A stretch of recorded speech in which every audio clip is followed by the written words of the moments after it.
Ageno ni rio maber jahera mar penj laktar kamora mora ma intiere machiegni. Penj laktar ikelonwa kod Equity Afya. Equity Afya chiwo ni thieth marang'iny mare ni malo kendo beche ogonyore ne familia mari duto te. Ka Equity Afya wantiere kod kit thieth mopogore opogore ne ng'ato ka ng'ato. Wawuotho kodi wuodhe duto te chakre seche ma idwa chako bedo kod familia mari, kowuok e wuoth mar klinik mar bedo mapek nyaka klinik mar tok yudo nyathi. Wakonyo etai e ng'eyo chal mar nyathi kachiel kod ngima min nyathi. Ka nyathi chako lak nyaka timone weche mag chenjo. Nitiere chenro mar thieth ne ng'ato owuon bende e familia mari. Equity Afya en your caring health partner. Iluonga ni Ruth Otieno machiegni kendo akaw thuolo ni mondo mi arwak wendo wa daktari wa mabende wuok Equity Afya obonyiso ni nyinge ng'a en wuod kanye. En laktar molony e weche mage kokwa ketho kinde kata matin wadonje twak achiel kachiel. Machiegni daktari e penj laktar. Erokamano ahinya, erokamano Ruth. Koro nyikwa Ramogi erokamano amor bet kodu kawuono ka. Nyinga en Fredrick Otieno, an daktari ma olonye weche ma general practitioner. Iduonga ni general practitioner. An ja Kisumu aseme, an wuod Madam Otieno. Amoso ahinya to wadwa puonjore kawuono weche mang'eny mag afya. Tan ja Equity Afya. Erokamano nyaseche mwacho ni ja Equity Afya tiende ni services mwawacho gi kaka mar wuotho kod ng'ato ka ng'ato e familia yudore ka Equity Afya duto te koso ntiere kuonde moko mok giyudre. Equity Afya karibu Kenya mangima te ntiere waloso wamiyo standard, wamiyo treatment ma standard. Wantiere gi ultrasound wagoji kacha chande. Wantiere gi daktari mohero ji mamor kodi marwaki gi mor. To okawo time, ok ni oruchore gi gik moko ni iluongi ne ng'ato to setieko. Okawo time ne, owinji, oketie ginene kom kacha chande kata oketie ginene e mesa kacha chande. To ng'i to maki gi lwete owinjo wuon.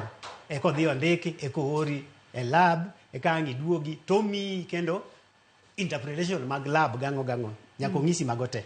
To wang'iyo nyithindo matindo, nyithindo madongo adolescents, joma dongo, joma mon, gi joma dichuo, wang'iyo ute family mangima. Kata ka in gi ich, kata kipek, kata ang'o. Kendo wantiere gi special clinics. Wantiere gi special clinics ma kidwaro daktari mar wang', wawacho ni ophthalmologist gintiere. Daktari ma miyo ji angolo kaka marwako ni, iluongo ni optician bende nitiere. Nitiere daktari mar lak, nitiere mar duond, mar iti. Specialists ge kontiere te. Daktari mar nyithindo, gi daktari mar joma dongo. Mageko kidwaro te nitiere. To an kaka general practitioner kibiro na, tabro timo gik mang'isi gi adwa neni, tadwa make sure ni ayudo diagnosis. Ka yudo ne en gimoro manyalo thiedho kanyendo tabro konyi ta thiedhe gi kanyo. To kaneno ni en gimoro madwa ni specialist dware mondo ne, tabro connect gi specialist ni. Ok adwa thuthni gi gimoro mang'eyo ni nitiere ng'at manyalo konyi godo maber. To ma Equity Afya manendo e gimomiyo wacho ni wan namba achiel. Nikech ok wadwa thuthni gi gimoro, to wamiyi substandard services, wamiyi standard services 100%. Erokamano ahinya kendo amor mokalo ni wantiere kodi odiochieng' ma kawuono chenro mar penj laktar. Nitiere gima piny ngima hingo odiochieng' ma kawuono kata nitiere tuo ma piny ngima dwa ni mondo mi owuo kendo omi oganda wa ong'e en tuo mane daktari? En tuo mar asthma. Wawacho ni Athung'a. To anyalo wacho sani ni Athung'a en ang'o. Kawuono mokwongo piny mangima wamak odiochieng' ma kawuono en odiochieng' mar Athung'a. To en odiochieng' ma waluongo ni entiere gi theme. Theme en ni en ni ka wamiyi knowledge mar asthma ni dhi miyi teko. Knowledge of asthma is power. Empowerment. Koro odhi miyi teko, wadwa ni mondo ing'e ni asthma ni en ang'o. To gik moko ma ji wacho oko kacha chande ne wadwa ni mondo oketgi e laini. Mondo kik iwinj gik moko ma expert ok owacho. Jok moko nyalo wacho ni samoro gini en ni ng'ato ira, nyathina samoro ir, kata an oira, kata en gimoro ma katiyo gi yedh gieki, to biro timo ji nena marach, kata katiyo kodgi. Nitie gik mang'eny ma ji wacho, but kawuono wadwa wuoyo asthma to wadwa keto gigieki e yo maler to winjo. Mana kaka iwinjo no jahera mar penj laktar en odiochieng' ma piny ngima hingo athung'a mar asthma. Ka bende winjo kaka daktari owacho ni ng'eyo tuo ni biro miyi teko. Joluno go ngero ni kia kelo chandruok. Seche ma kia kelo chandruok nitiere gimoro ma samoro di ng'eyo to di yudo konyruok. To nikech kia ang' no kel ni chandruok. Emomiyo kawuono wadwa keto maino kuom athung'a ni mar asthma. Athung'a mar asthma en athung'a machal nade daktari? Erokamano. Koro athung'a en asthma en tuo mar yore mag yweyo maluongo ni airway mari. Pipes ma koa e duondi ka indi koa e dhogi to odonje duondi to dhi nyaka e kori kaka muneno ka indi ni. Koro yorni endi te koa kaka muya donjo e umi kata koyo donjo gi dhogi to biro kiyiena nyalo chung' mondo anyisu. Erokamano.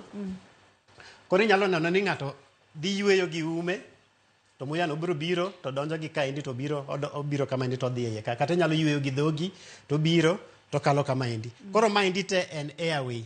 To airway ni endi en pipe mar muya kale. Kochopo kaendi to waluonge ni trachea. Baso pipe ni dhi mang'eny. Olosore, ochal ka yien, ineno, nikech odhi matin tin nyaka gibed mang'eny, millions koni gi koni. Koro maendi waluongo ni respiratory tree nikech ochal ka yien. To kaendi asthma wuon biro nikech yo mar yweyo ni kuot. Koro kokuot to koro tiende ni okuot to ogolo ginene othinyo moko kata pi pong'o. Koro muya nyalo donjo matin, muya donjo kiywayo e iye. To sama odwa wuok chande ting'e ni gini endi koro kuot, koro yo mokalo nendo odiyore. Koro kodiyore kama nendo to koro iyudo na ithung'. Koro moko dong' baso kendo idwa ywayo moro kende iye. Koro ineno ni maendi en ma normal, en tiende ni maendi ama wadware mondo obedi e yo mar muya gi kakalo. Ineno ka kaendi koro duong', pipe ni duong' to en smooth maber, koro muya nyalo kalo.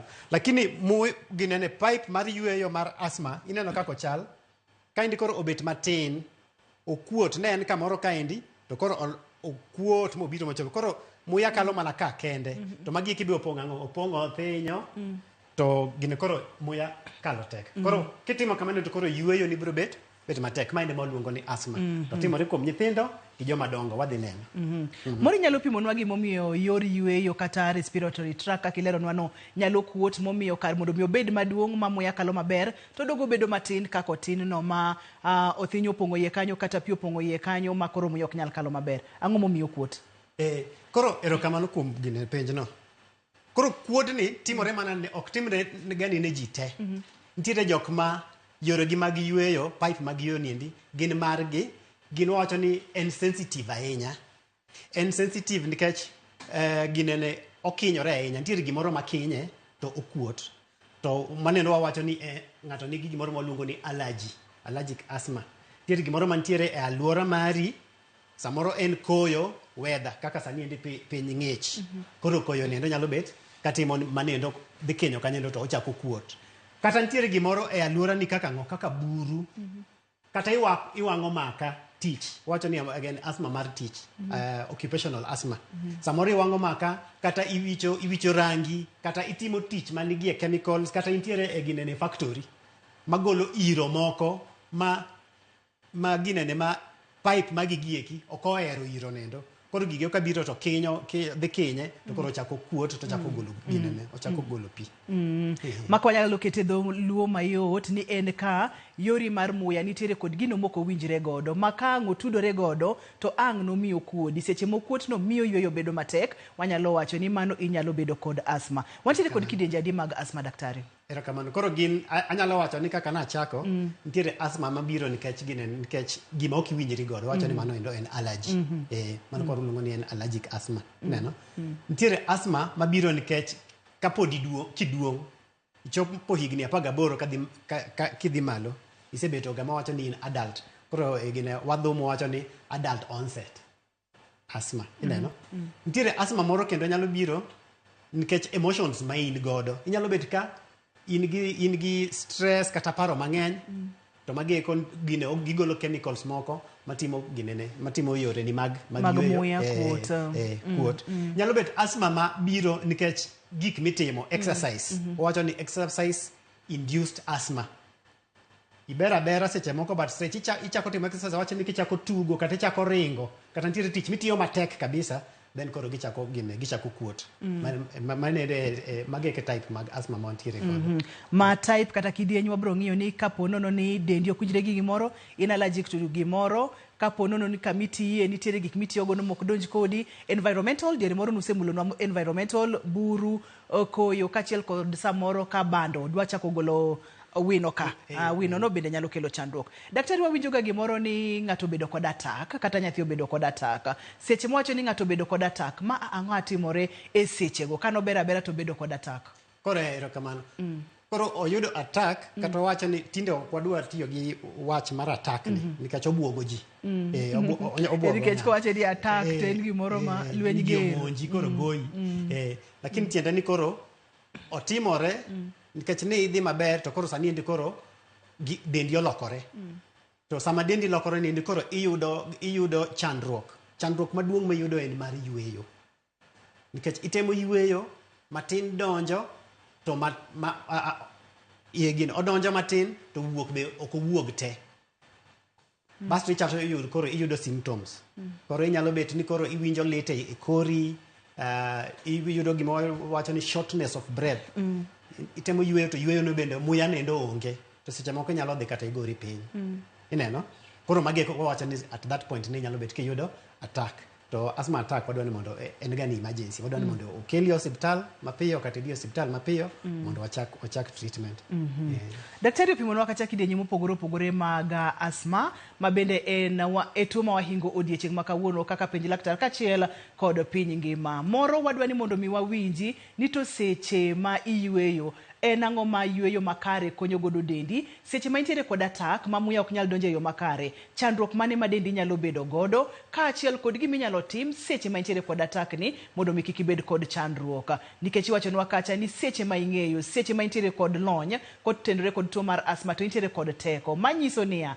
hinyruok mamoro ne nyathi nyalo bedo godo kata ni nyalo bedo godo ok idhi bedo godo kapok wadhi matut pimnwa kaka ng'ato onego bed ni yweyo makare ber mar yweyo makare kod chandruok ma ng'ato bedo godo kok onyal yweyo makare nikech entiere kod asthma kata athung'a ma wawuoyeni. Erokamano.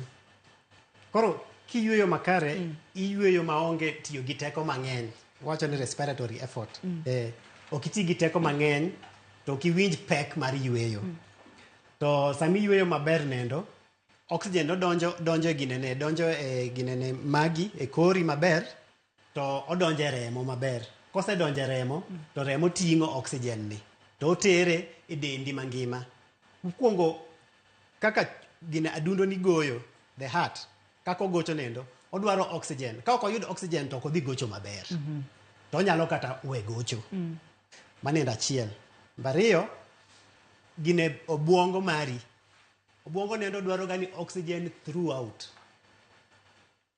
odwaro oxygen kodhi piny matin ni to gik moko chako dhi marach pressure biro chako medore mondo omed remo mondo remo dhi mang'wech ahinya mondo oxygen matin mane nitiere chande mondo oyud oxygen ng'endi gine kidney magi gidwaro oxygen throughout ma ka ok giyudo oxygen to gibiro chako sim to gichako sim to koro dendi biro chako sim kata chiemo ka wachiemo modhok lichin mondo ti kaka gitiyo kaka gibiyo chande teko ma gitiyo go nendo oxygen nyaka bedi koro sama ng'ato tuo kama sama ng'ato oyudo attack ni to tiende ni oxygen di madonjo ni endi otin kabisa oxygen mabiro ni tin koro chunyi chako ng'wech make maka kanyo daktari en penj laktar wakonyorega kendo wadwaga ni mondo mwang'e gima timore e dendwa muya ka ok donjo e yo makare iwinjo ni muya dwarore oxygen dwarore e del duto te chakre obwongo nyaka lith lwedo nyaka obo nyaka chuny nyaka lochin kamoro amora ma ka oxygen kata muya ni ok nyal donjo e yo makare nikech nitiere kod asthma ichal ng'at manyalo wito ngimane sa asaya yiena mondo mwaka wiyoyo ka waduoge kidieny mar ariyo wabong'e to jomage mantiere kod thuolo mamalo mar bedo kod tuoni to ponono ni nitiere kod thuolo mamalo en ang'o minyalo timi kik dhi mabor kik isude.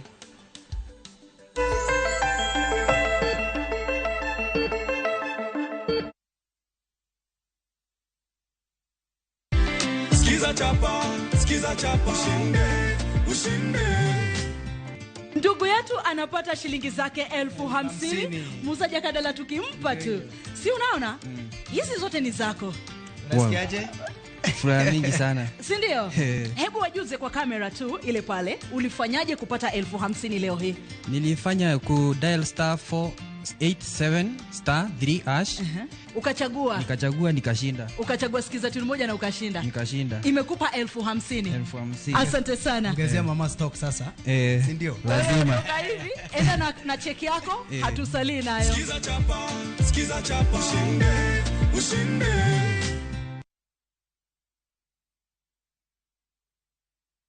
Chak wuoth materi kama ber lilo emanitie. Donji e piny ma jotijewa makonyo kastembe gi rwak makende ok ni mana kod lony, to gikonyi e timo yiero makare mar chopo lek ma in godo e kitu itado midwaro. Winjane sigand kastembewa moseyie kod ber ma giseyudo. Mabati is the best. Na bei iko sawa. Na quality iko poa. Limwa e badwa ma Manjit House, Kisumu Accra Street e apaya ma Paul Mboya. Gochi e 070 Adek Abichabiriyo Aria Borachiel. Royal Mabati Factory, excellence redefined. When your kids learn to be independent, you're giving them a great start. Prestige Margarine. It all starts with a great start. Now comes in the original and vanilla flavor.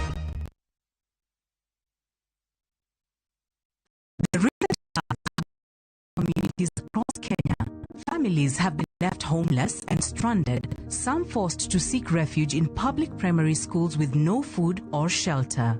Their lives turned upside down. But there's hope in the strength of numbers. Kenyans of goodwill are coming together to donate and help families affected by the floods rebuild their lives. Every donation, big or small, will make a difference. Let's come together and help a Kenyan rebuild their life. To donate, dial *802#, then select option 2 for the Kenya Flood Funds Drive, then input the amount you wish to donate to assist floods victims, or visit saidika.co.ke. Your donation will go towards helping families affected by floods.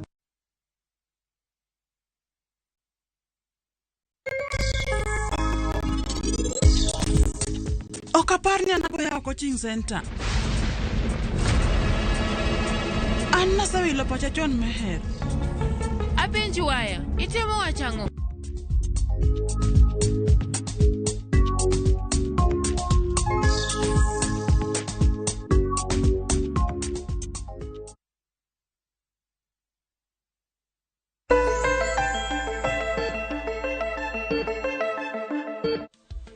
Machiegni kendo penj laktar kokalo Ramogi TV kamwacho ni ngima en mwandu. Kawuono waketo maino e athung'a mar asthma, ma bende wayudo kacha ni en chandruok ma koko ng'i maber to nyalo kelo chandruok maduong' mokalo, nikech seche ma oxygen kata muya maler ok donje dendi kaka dwarore, nikech yor muya odhi modinore mokuot nikech weche mopogore opogore, to nyalo kelo chandruok. Daktari, pimnwa ni jomage mantiere kod thuolo mamalo mar bedo kod kidieny mar athung'a ni. Erokamano. Koro kidieny mar athung'a mokwongo adwa chako ni en tuo ma ok inyal miyo ng'ato. Adwa ni mondo ji ong'e kama, mondo wang'e kama nendo.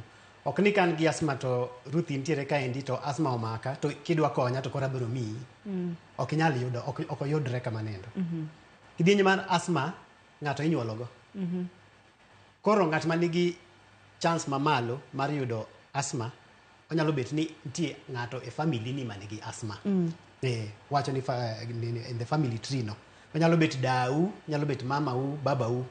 Ineno, ne nitiere gi asthma. To sani endi koro obiro, koro in be intiere godo, nikech nitiere family aspect. But nitiere gik manyalo timo mondo ibede yo manyalo yudo asthma, kata nyalo timo asthma ma in ga godo moling cha. Nikech asthma nitiere degree mopogore opogore. Molinga koro dhi chiewe, to mage kama dwa wacho. Wan mago risk factors mage. Neno, ng'at matiyo gi chemicals. Ka nitiere gi e laboratory i mix chemical, ineno, kata nitiere e factory matiyo gi chemical. Manendo ka ne nitiere gi asthma manoling kama neno to onyalo chako biro, nikech odhi ketho sami yueyo chane to nyalo ketho yo mar ginene mari yueyo. Odwa ni mondo iti gi protective devices. Odwa ni ng'at momiyi tij nendo jatelo ni iwuok kode ong'isi omiyi ang'o protective devices. Oluongo ni PPD, personal protective devices. Irwak mask mondo konyi, mondo ginene ogeng'e chemical mabiro mang'eny kande. Jok man intiere gani asthma moling to itiyo e ginene, itiyango e samba mar maua. Ineno, florist, jok maloso maua ma odwa tero oko gi ndege. Mageko bende nikech gine maua geko nitiere gi seeds moko maluongo ni nectar. Mageko nyalo timo mondo iyud attack mar asthma. Wasewuoyo gi jo chemicals. Jok mago randa jok ma goranda kata itie factory mar loso mesa gongango ginene sami goranda kata sami ngado gik kande bape kande gige ko chenga ge ko ma kiywayo ge ye mage ko nyalo mi ginene nyalo mi attack mar asthma koro gik mang'eny nyalo timo mondo yud attack mar asthma kata ginene e ot nyalo bet ka in gi guok moro kata gi paka moro to nyathini samoro ohero tugo ga nigi gi guogi gi gini to inyalo yudo ni en ga nigi en ginene yore mar yweyo mare ok ohero yier mag gine mag pakani kata mar guogni mage ko be nyalo miye ng'ato bedo kod attack. Ineno ot midake ka ok iyaw dirisa mondo ginene mondo muyo donje iye gine iye kacha chande kaka sani inde koro ntiere koth ntiere gine piny ng'ich koro watemo loro dirise neno ka watimo kama indi to tiende ni iye kaendi wanyalo yudo gik maluongo wafundore kaendi molds ntiere gima waluongo plants maluongo ni molds gichako yudore e korot kata kang'o koro wayweyogi ka wayweyogi to gidhi gidonje ginene e yowa mar yweyo mage kodhi kelo problem mag asthma ng'ato ka ntiere ga nigi asthma moling to timo exercise nendo nyalo exercise ok wach ni mondo ng'ato kik otim exercise abiro nyisou kaka wanyalo bet wadak maber kata ka wan gi asthma lakini exercises bende nyalo kelo shida moko kaka magiki koro ging'eny kintiere machiegni gi factory kama udake idak industrial area idak kanye fumes mawuok geko iro mawuok geko nyalo miyi kendo problem gi iwang'o maka buru kande mageko nyalo miyi asthma e ot wero tiyo gi perfume perfume air freshener wagoyo air freshener wacho ni kigoyo to ot winjo mamit ng'at mantiere ga ni asthma moling manyalo chiewe nyalo chiewe kanye madwa ni mondo mimulna matin iwacho no kacha ni nitiere jomoko mantiere kod kidieny mar asthma ma oling mantiere gik moko manyalo trigger kata manyalo chiewe kama nolinge nyiso ranyisi mopogore opogore buru yamo yie guogi kachiel kod yie paka samoro seche ma ng'ato tie factory kod weche makamago seche ma ng'ato nitiere kod asthma moling ang'o matimore ga e dende momiyo inyalo wach ni oling to bende wantiere ga kod moro ma active ma en gi moro matin to se trigger pogruok line thoro ga bedo kon mane en ga ni mari moling nendo en ni en ok okinyre mayot entiere lakini ogine otolerate ovumilia kodi omiyi ng'uono gine ong'uono ni neno koro itemo kinye to oling alinga naonge wach to ntiere moro ma kikinyo matin ni to oywak kitimo rin to iye wang koro manende ma savia moro cha to moro ni endi lakini onyalo bet ni nyaka ikete e area ma ok odwa kabisa kuom seche gimo mi adwacho ni symptoms kaka mag asthma nyalo yudo ni ng'ato yudo nyathi kata ng'at maduong' inyalo yudo symptoms ithung baso wach ni kochopo kijne tiwuok kama ne intiere tineno kodok piny kendo ang' obiro seche moko gotieno sama inendo godiochieng' sama udwa chiemo chande to gomba to pod obera sama wang' idwa dhi nindo chande e room midhi nindo samoro room nendo mantiere gi shida samoro ntiere gik mana wacho kande ni ok uyaw ga dirisa ntiere buru iye kanyendo beddings moninde kama inendo ok uluok ga ineno koro mage koko chako nindo kachande to buru chande ng'eni oyweyo to kinye kuom ndalo ko chieng' moro yudo ni ochiewo mama gimitimo nyiso daktari ni nyaka ing'e kaka ichal dau moro ne ntiere ga kod kidieny mar athung'a ni kwaru moro ne ntiere godo watni mane nitiere godo koro ka iseyudo tibiro ng'e nitiere kod thuolo mamalo mar bedo kod athung'a mar asthma to ka ntiere godo ntiere thuolo ni nyathini nyalo bedo kod athung'a mar asthma tiwacho no kacha ni samoro ng'ato berabera to kodhi kamoro to nyalo bedo kod attack manyiso bende ni puonjowa ni kaber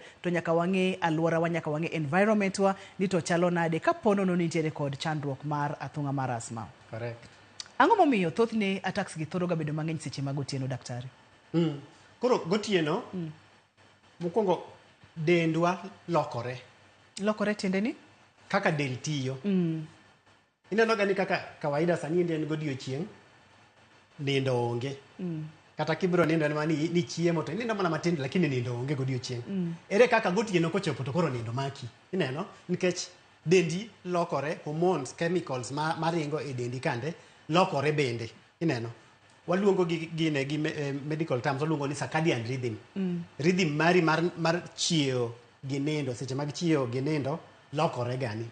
Koro gotieno nitiere hormones moko ma koro ne nitiere godiochieng' to sani gionge. Anyalo wacho example en cortisol. Cortisol konyowa gani seche ma wan gi stress.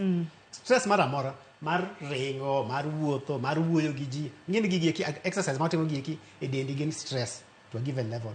To hormones ma dendi golo gani godiochieng' niendi, kochopo gotieno to gidok piny sama idwa dhi nindo chande. Koro gidok piny to gibiro chako chiewo kendo gokinyi saa 11 saa 12 kanyendo nyaka saa 2 kendo kobiro malo maximum mondo okonyi e stress mar dendi ni. Koro hormones gi eki kolokore sama inindo chande to koro ginene dendi be ok nyal gore maber gi stress mar kuot mar airway gango. Position kata mininde ineno sama inindo chande inindo gi side ni kata inindo gi toki kaka kori yaore sama iyweyo kawa compare manendo gi kibet kama endi to kori yaore maber oyaore full kiyweyo e iye to yaore full sama inindo to ting'e ni igeng'o ne kaka onyalo yweyo koro oyweyo mana matin oyaore mana matin koro koyaore mana matin niendi ting'e ni oxygen be tin to yawruok matin niendi ginene othinyo mane wuok kande ng'eni be dware mondo obigi mondo giwuogi nitie kaka dendi biyogi gani mondo giwuogi airway neno. Koro kidiyo ne koro ok oyawre ahinya to ok odire ahinya koro gimedore. Inyalo ni koro seche gi kimiyudo attack gi. Seche moko kaka wacho ni kama ininde seche moko ema ntiere nigi shida sama idhi nindo no gotieno koro iyudo attack no gotieno. Samoro buru ng'eny kachiena e mattress kama ininde, samoro bende ok yaw drisni kaka ni wacho cha position ma ng'ato ninde bende iwacho ni wakacha ni nyalo kelo chandruok. En tarik 7 dwe mar 5 2024 odiechieng' ma piny ngima hingo tuo mar athung'a mar asthma. Kiwacho ni wakacha ni bedo kod ng'eyo kachiel kod lonyo bro mi teko e wi tuoni. Wacho ga pile pile ni seche ma ing'e gimoro to ibro bedo kod teko, kata joluo moko bende nowacho ni ani thuol ming'eyo kata miseneno ok onego bed ni kai. Ang'o ming'eyo kuom tuo mar asthma? Mana kaka daktari pimonwa ni ageno ni kwano 1 2 3. Ranyisi mage makineno kuom nyathi kata kuom ng'ato kata kuom in iwuon tinyalo chichi nyaka bedi ni nitiere kod asthma daktari. Erokamano. Achak gi nyithindo. Nyithindo madhi school biro yudo ni giyudo attacks ka gichako dhi school to reason ni giyudo infections, the commonest infection gin viruses. Yudo ni othinyo biro, ang'o biro, ineno othinyo ofuolo, ineno ume mol sate ume mol sate ofuolo mang'eny to ok en fuolo en fuolo ma ok rum manendo e difference gi mar asthma gi fuolo moko gi. Fuolo mar infection kaka wawacho ni en fuolo mar pneumonia komaki to biro yudo chwakruok mar del, that is fever. Kidhi laktar dhi miyi yath, dhi pimi to yud ni in gi infection to miyi yath. To bang' ndalo juma achiel kama endi to rumo. Ineno fuolo cha rumo juma achiel ndalo 10 rumo. Lakini ma endi en fuolo mabiro obiro to lal to biro to lal entiere dwe te dwe no te. Kata ene juma 3, juma 4, juma 5 pod entiere ga. Odhiga to duogo, odhi to duogo. Ni dhi hospital laktar miyi antibiotics nini ibiro godo ting'eni antibiotics iko to ok thiedh magi. Ineno kata yath mong'iewo ga ni ginene e chemist gieki. Mage ko idhi nyiso laktar, ok idwa dir laktar, idwa nyiso ja chemist ni nyathina fuolo kata ana fuolo ga ng'ong'o. To mi syrups moko geko mondo imadhi kata omi ginene omi antibiotic mondo imadhi. To afonda ni to ok rum. Ineno e gima odwa ni mondo idir laktar mondo pim mondo ng'e ni en asthma koso en infection. Koro fuolo ma ok rum manende gini. Fuolo ibiro ng'isa ni nyathine niendi tinde kata kochako tugo koringo to fuolo. Ineno? To ing'e ni manende to ok timre gani e maisha ma kawaida. Kata in kaka nitin kata sani kiringo kata kituo. Ok ifuol. Lakini inifuolo matin, ka iniringo matin kata itugo tichako fuolo, kata nyathini ing'ise ni we tugo ibiro chako fuolo. Nyathini dware mondo ne gi laktar. Nikech kawaida ka watugo kata ka waringo kata ka watimo ang'o ok onego bed ni otiga ahonda. Wamake kanyo daktari kiyie na kar ranyisi kanyo. Ranyisi mokwongo en ahonda mokrum. Kapo nono neno nyathi ochikore matin to chako fuolo to en ahonda makiny ka kiny nyathi ni fuolo nyaka bedie ni chandruok nitiere.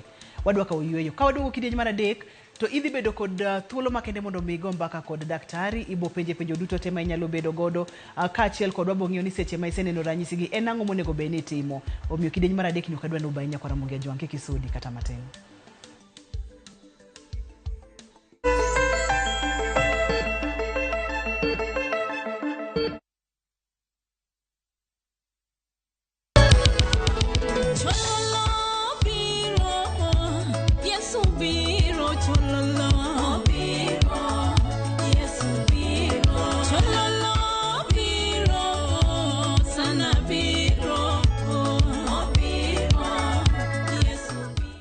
Dial *487*3# to get this song.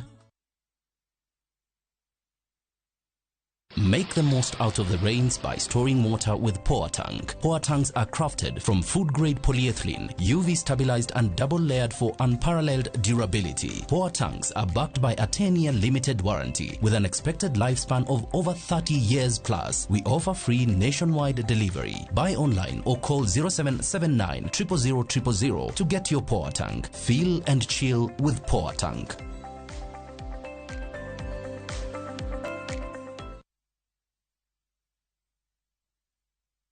When your kids learn to be independent, you're giving them a great start.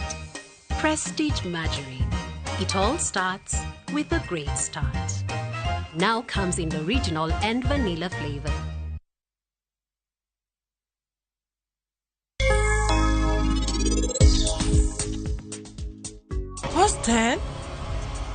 Hostel en kuma ber ahinya tero nyithindo ma wigi tek. Ok apar ni anaboyawo coaching center. An nasewilo pacha chon meher. Mago boche mag polo. Aparo ni gima rach dhi timore kawuono.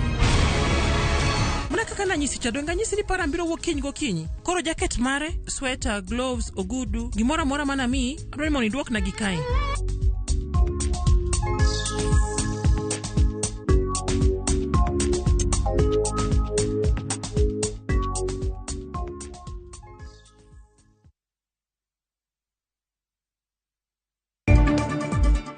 And I'm very touched as the government spokesman. I have not seen something like it before, where people are actually living in water. You find cattle in water. You find school children in water, women in water. It is in dire situations. Jimmy Ario Pradega Boros eto e masira mago ule pachoka kaluoro bende nitie ni jopuonjre ma kwan gi ok tin nyalo 600 sombgi nyalo bagre nikech kethruok mag sikunde. Government Kenya inafanya tu kazi yao ni kuleta chakula, hawakuji kuangalia wenye wako kwa mito, hawakea, wanasema ni 20 people only wenye wamepotea na ni watu wengi wamepotea. Chuna na chunga mutegno kaka dhano baten gi matek. Moko kuom familia maula nyocho nego wedegi podo kwamo gi ringrego ma pod gimanyo yore mag dhi iko. The applicant is granted 7 days to detain the respondent to his police station. Drepa Peace NGCDF Makasipulo maki kendo chwale domo Yugis ka itude gi nek mar Bonsa Evans Okoda manyocho negi juma mokalo.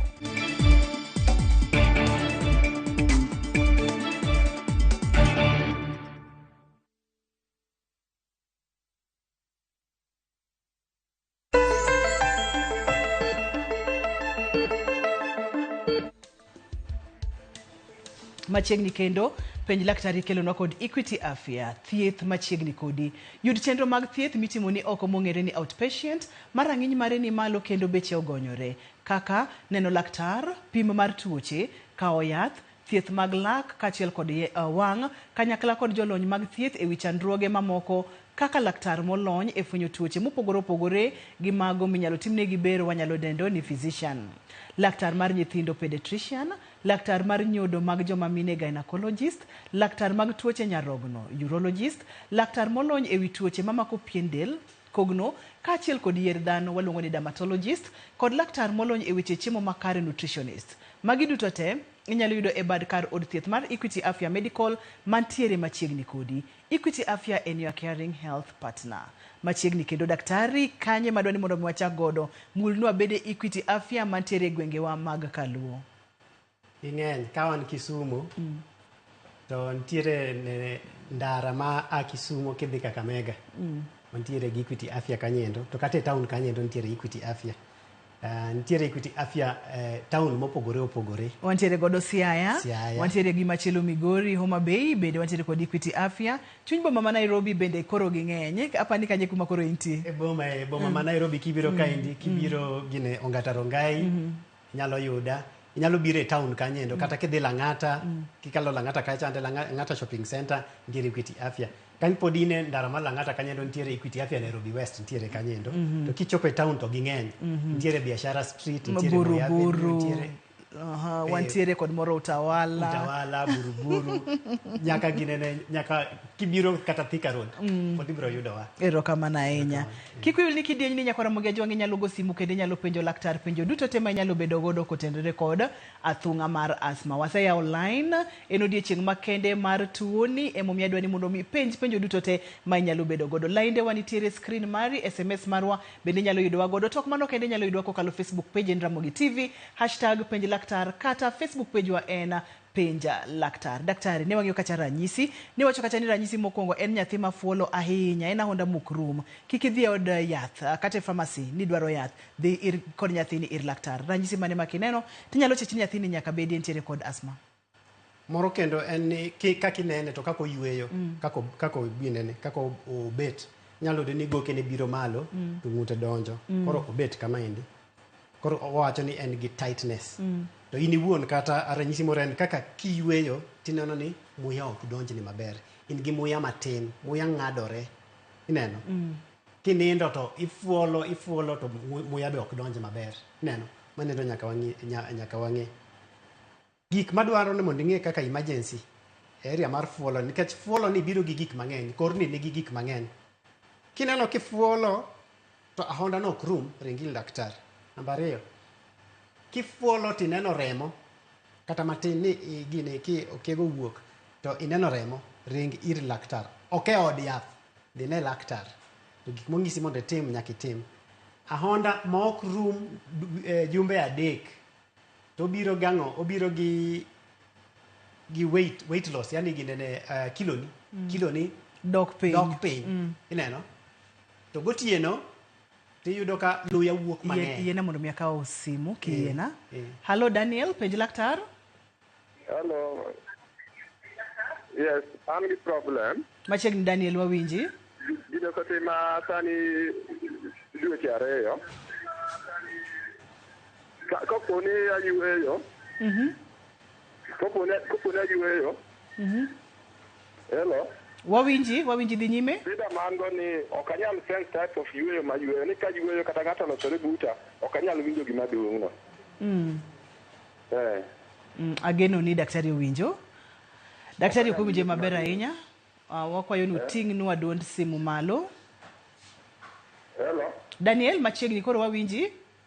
Awacho ne ya. Ka gimoro kata losruok moro ni buta. Ok anyal winjo ni type of losruok mane maduong' kata gimane maduong'no. Yue ka yue ndeta ok anyal differentiate ni gima duong' en gima kama. Osedhi for dweche sani 2. Erokamano nya Daniel, daktari bro. Daniel kuom manendo. Koro ok onyal winjo gimoro kaduong'. Manendo nitiere e yo mar ginene mar ng'weyo. Manendo nitiere shida e transmission. Mantiere gimoro mantiere samoro odiyo nerves mag ume. Koro ok onyal chopo nyaka brain. Manendo nyaka ibir daktari mondo waneni. ENT doctor wantiere godo, ear nose and throat, wantiere gi ear nose and throat specialist. Manendo madhi deal gi manendo kibiro to obiro konyi. Erokamano kuom mano Daniel. Biya obiro konyi gima. Gima daktari wacho kanyo Daniel ni tema tek mondo mine laktar nikech seche moko inyal winjo ka gimoro dum buti, mano nyiso ni samoro kata gimoro ma ok onego beni yweyo, bro dum buti to kibing'eyo, tibo yweyo to bro kelo ni chandruok. Mama en gima onego beni cheko mapiyo kaka dwarore nikech tiere muya moko magin poisonous, gitimo sum, ma kaka gimedo donjo to gimedo hinyi, tema tek mondo mine laktar. Wantiere kod ranyisi mopogore daktari. Kanye madwa ni mondo mimulna kaiti wachna kaka utimo diagnosis ka ng'ato osebiro gi chandruogegi. Koro mage kama mana wacho to namiyo ji namiyo gine nyithindwa gi danger signs ma kineno kiki chak timo diagnosis iwuon ni onyalo bet asthma kata ng'o. Magi kiki neno to nyaka idhi daktar, we laktar wuon ong'e ni en ang'o. Koro nasewacho ng'ato ma fuolo ahonda ma ok rum, ahonda magolo remo, kiwuoyo to remo wuok, ifuolo to ginene to dendi chwakore to ok chwakre kata chwakore lakini ilalongo weight mari kilo magi rumo ineno to gotieno to luya wuok mang'eny mageko science makineno to nyaka iringi daktari kifuolo to chunyi goyo mang'wech ahinya be nyaka ibi kin gi kori late yena mondo maka simu kori late yena ka simu daktari mago danger signs Hello penj laktar Ruth Nyagen machiegni erokamano koro adwa napenji penjo moro kama dhi nyime wawinji adwa napenji daktari to Athung'a absent nyithindo manie higni adi mohinyo dilgo kata joma dongo manie higni adi mohinyo dilgo to iyo nyalo kawo ngima ng'ato ambe Chadabala awuok Demtogo. Erokamano ahinya mano penjo maber mokalo thothne nyithindo ma higni adi ma chandruogni thoro mako to bende en gima nyalo kawo ngima ng'ato. Erokamano kuom nyoka mako nyinge inyalo duoke aduoka to erokamano koro asthma watimo diagnosis koa higni 2 kadhi malo higni 2 kadhi malo kech higni 2 kadhi piny to tek ng'eyo ni en ang'o to kanyalo bet ni a suspect ni en asthma to nyaka adhi adwar specialist ma en mana korno lung specialist pulmonologist lakini higni 2 kadhi malo to wanyalo ng'eyo ni nyathi niendi nyalo bet gi asthma nikech odwaro symptoms ma nitiere kaka iginene nitiere test ma nyaka watim to wanyalo timo ne ng'ato mana manyalo ginene manyalo wuoyo ng'at manyalo kudho gimoro ng'at manyalo ineno mage kaka abro wuoyo about test ineno koro higni 2 kadhi malo wanyalo wacho ni wanyalo diagnose asthma lakini higni 2 higni achiel gi gimoro kadhi piny endo to tek wacho ni en asthma manendo kelekel gi daktari ong'iye to asthma ni ok thiedhe odiochieng' achiel nikech wadwa neni ndalo mang'eny mondo wabed sure ni ang'o ma watiyo godo ka en infection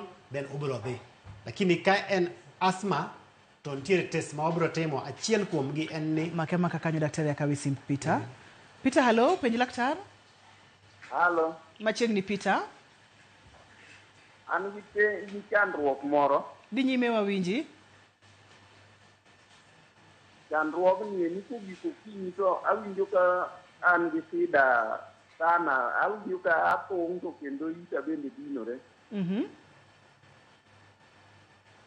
ere kaka daktari nyalo konya gokinyi awinjo ka apong' awinjo ka yani achalo ng'ama nigi athung'a to ita bende sechego dinore ok awinjo wach maber higni adi to osenene daktari erokamano Peter in ja higni adi to bende iseneno laktar moro amora pok aneno laktar moro amora in ja higni adi Peter an gi higni 30 erokamano ahinya Peter sayang pod en ng'ama pod wacho ni pod gitin kapok idwoko Peter tiekna machielo cha mar ni bede tuo ni nyalo nego kata nyalo kawo ngima ng'ato ka ok ong'iye to en tuo manyalo negi lakini en tuo ma ng'ato dak godo tinyalo dak godo kawaida kaka ng'ata ineno kibiro hospital to wadiagnose ni asthma titiyo gi yath kaka wadwaro abro nyiso yath kaka itiyo godo to idak adaka kawaida itimatima giki kawaida ok en kata ni gimoro ni in fact ibro biro hospital kihingori to bang' dakika 15 tidok kinyiero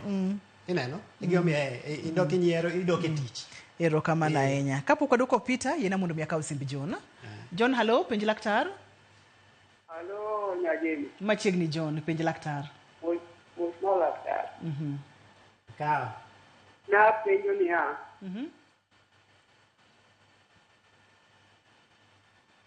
wawinji John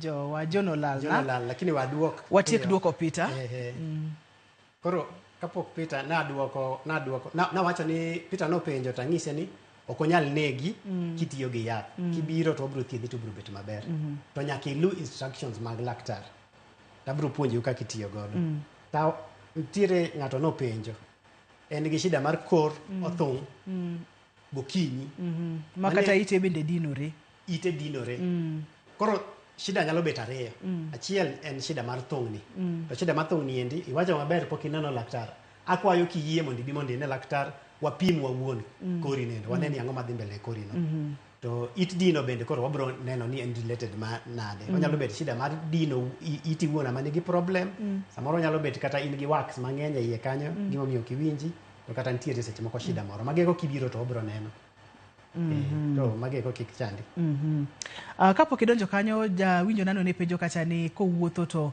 owinjo ka gima muche ng'adore ok onyal wuotho matek kowuotho kuom matin to owinjo ka debede ni nitiere kod chandruok mar asthma ni koso debede ni ang'o matime momiyo muche sik ng'adore. Erokamano. Much ma ng'adore nyalo bet asthma to nyalo bet kendo shida moro mantiere e korno.